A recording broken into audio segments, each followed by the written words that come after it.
Hey everyone, today we're going to take a look at presidents and the political makeup of the progressive era, and especially we're going to take a look at President Theodore Roosevelt, William Howard Taft, and Woodrow Wilson, who were generally referred to as the progressive era presidents. And we're going to begin with the first of the progressive presidents, Theodore Roosevelt. Theodore Roosevelt was not supposed to be president. In 1900, the young governor from New York was urged to run as McKinley's vice president just because the political bosses in New York found him difficult to deal with. However, as vice president, Roosevelt stood a heartbeat away from becoming president. Indeed, President McKinley had served barely 6 months of his second term before he was assassinated, making Roosevelt the most powerful person in the government. At an early age, the ambitious Roosevelt became a leader in New York politics.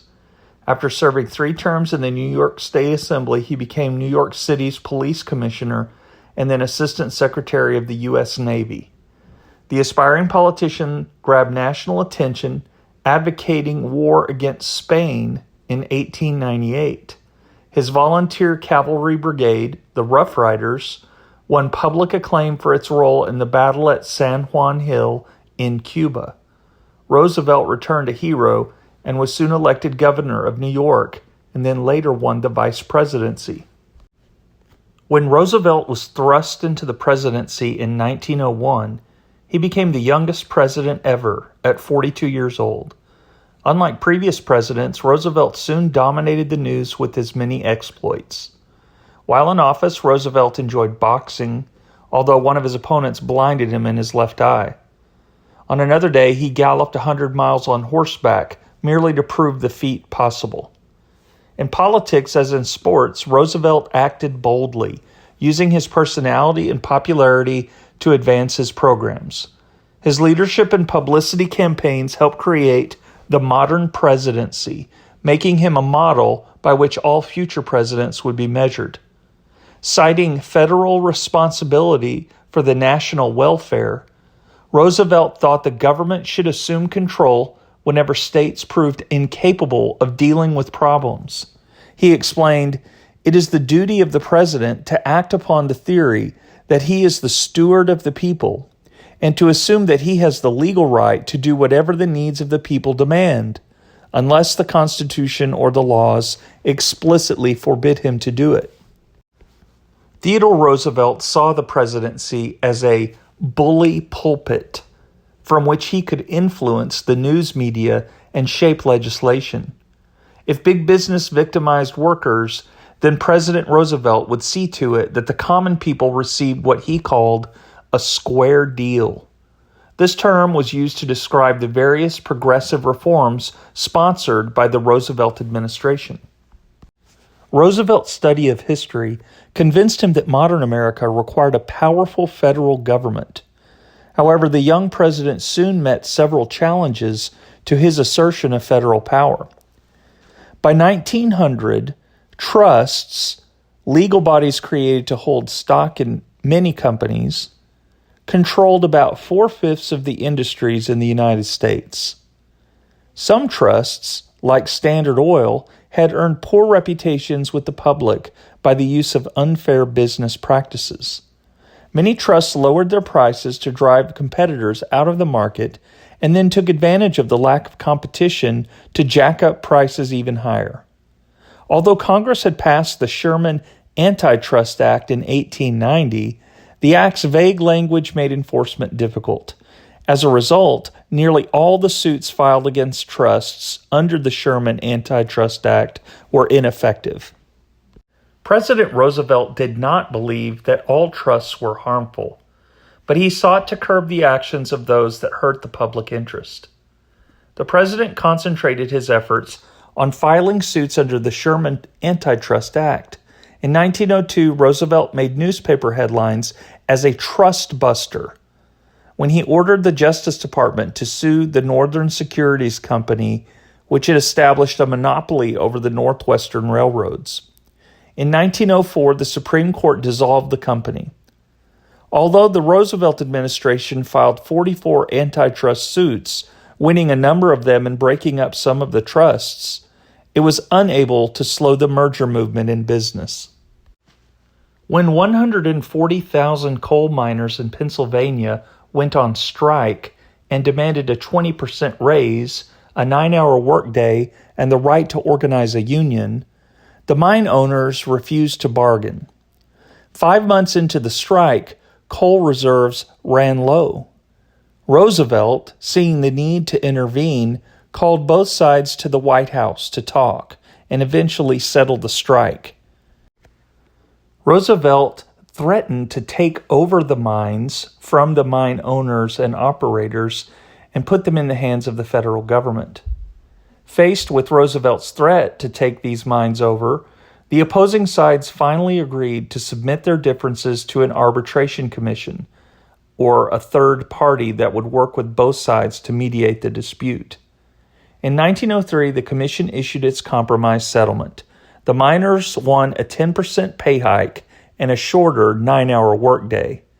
With this, however, they had to give up their demand for a closed shop in which all workers must belong to the union, and their right to strike for the next 3 years. President Roosevelt's actions had demonstrated a new principle. From then on, when a strike threatened the public welfare, the federal government was expected to intervene. In addition, Roosevelt's actions reflected the progressive belief that disputes could be settled in an orderly way with the help of experts, such as those on the Arbitration Commission. Roosevelt's real goal was federal regulation. In 1887, Congress had passed the Interstate Commerce Act, which prohibited wealthy railroad owners from colluding to fix high prices by dividing the business in a given area.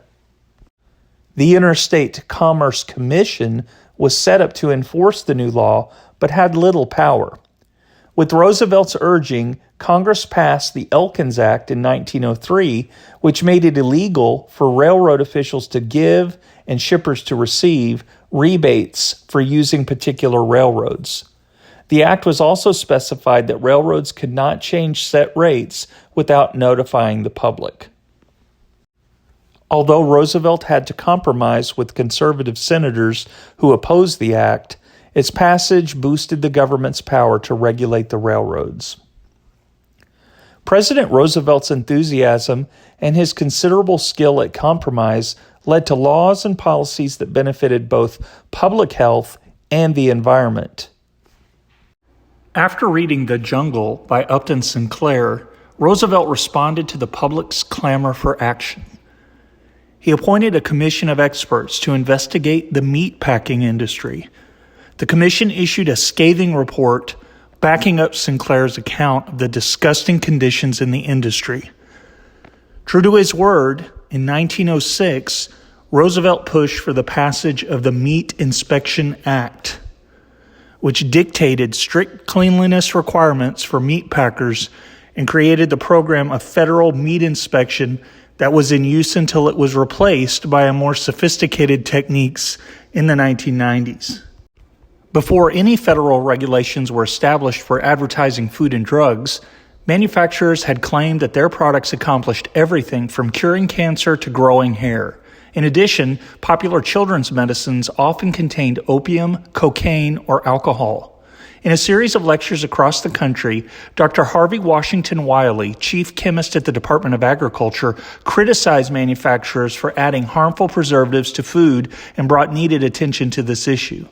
In 1906, Congress passed the Pure Food and Drug Act, which halted the sale of contaminated foods and medicines and called for truth in labeling. Although this act did not ban harmful products outright, its requirement of truthful labels reflected the progressive belief that given accurate information, people would act wisely. Before Roosevelt's presidency, the federal government had paid very little attention to the nation's natural resources. Despite the establishment of the U.S. Forest Bureau in 1887 and the subsequent withdrawal from public sale of 4.5 million acres of timberlands for the National Forest Reserve, the government stood by while private interests were gobbled up by the shrinking wilderness. In the late 19th century, Americans had short-sightedly exploited their natural environment. Pioneer farmers leveled forests and plowed up the prairies. Ranchers allowed their cattle to overgraze the Great Plains. Coal companies cluttered the land with refuse from mines. Lumber companies ignored the effect of their logging operations on flood control and neglected to plant trees to replace those they had cut down. Cities dumped untreated sewage and industrial waste into rivers, poisoning the streams and creating health hazards. Roosevelt condemned the view that America's resources were endless and made conservation a primary concern. John Muir, a naturalist and writer with whom Roosevelt camped in California's Yosemite National Park in 1903, persuaded the president to set aside 148 million acres of forest reserves. Roosevelt also set aside 1.5 million acres of water-powered sites and another 80 million acres of land that experts from the U.S. Geological Survey would explore for mineral and water resources. Roosevelt also established more than 50 wildlife sanctuaries and several hundred national parks. Roosevelt's concern for the land and its inhabitants was not matched in the area of civil rights, however. In almost 2 terms as president, Roosevelt, like most other progressives, failed to support civil rights for African Americans. He did, however, support a few individual African Americans. Despite opposition from whites, Roosevelt appointed an African American as head of the Charleston, South Carolina Custom House. In another instance, when some whites in Mississippi refused to accept the black postmistress he appointed, he chose to close the station rather than give in. In 1906, however, Roosevelt angered many African Americans when he dismissed without question an entire regiment of African American soldiers who were accused of conspiracy in protecting others charged with the murder in Brownsville, Texas. As a symbolic gesture, Roosevelt invited Booker T. Washington to dinner at the White House. Washington, head of the Tuskegee Normal and Industrial Institute, an all-black training school, was then the African American leader most respected by powerful whites. Washington faced opposition, however, from other African Americans, such as W.E.B. Du Bois, for his accommodation of segregationists and blaming black poverty on blacks and urging them to accept discrimination. So to review, make sure that you have in your notes Roosevelt's Square Deal program for the American consumer, his creation of the Consumer Protection Act and the Pure Food and Drug Act in response to Sinclair Lewis's The Jungle, the fact that he was a pro-conservationist who wanted to regulate environmental dangers, and also that he was a trust buster, using the Sherman Antitrust Act and bringing monopolies under control. You will now learn about the other progressive presidents, William Howard Taft and Woodrow Wilson, when you visit Canvas.